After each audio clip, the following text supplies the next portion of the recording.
In a major crackdown, the Anti-Corruption Bureau apprehended Rathod Bikku, the district cooperative officer of Mancherial, while he was allegedly accepting a bribe of 2 lakh from a suspended cooperative bank employee.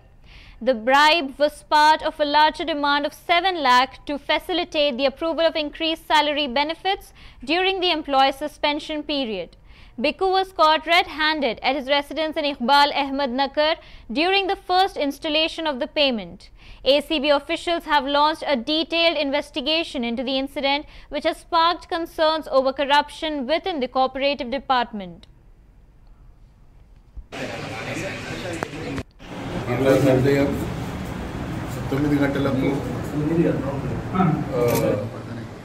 Rathod బిక్కు గారు district cooperative deputy registrar cooperative societies ఒక employee suspend అయి ఉంటాడు. ఈ సొసైటీలో అవకతవకలు జరిగినాయని చెప్పేసి suspend అయి ఉంటాడు 24 నవంబర్లో. అదేవిధంగా 44 జీవో ప్రకారంగా పెరిగిన జీతాలు కూడా అతనికి ఏప్రిల్ 23 నుంచి కలవాలి. అవి కలవలేదు. ఈ లోపల అతను సస్పెండ్ అయి ఉంటాడు. సస్పెండ్ అయిన దానికి సస్పెన్షన్ ఎత్తివేయడానికి, అదేవిధంగా అతనికి రావాల్సిన బకాయిలన్నీ చేయించడానికి వాటి కోసము రాథోడ్ బిక్కు గారు కంప్లైంట్ను ఇనిషియల్గా 7 lakhs అడుగుతాడు. తర్వాత అతను మళ్ళీ 5 lakhs అడుగుతాడు 7 lakhs నుంచి.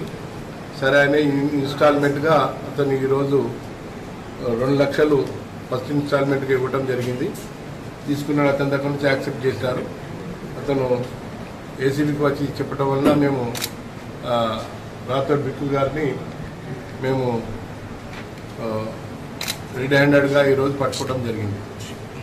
అదేవిధంగా ఎవరైనా కానీ ప్రభుత్వ ఉద్యోగి వారు చేయవలసిన పనులకు గాను డబ్బులు బ్రైబ్ డిమాండ్ చేసినట్టయితే, లంచం డిమాండ్ చేసినట్టయితే 1064కు తెలియజేయవలసిందిగా కోరుకుంటున్నాం.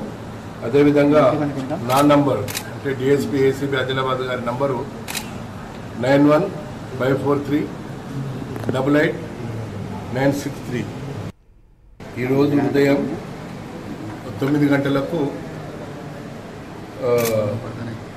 రాథోడ్ బిక్కు గారు district cooperative deputy registrar cooperative societies ఒక ఎంప్లాయీ సస్పెండ్ అయి ఉంటాడు.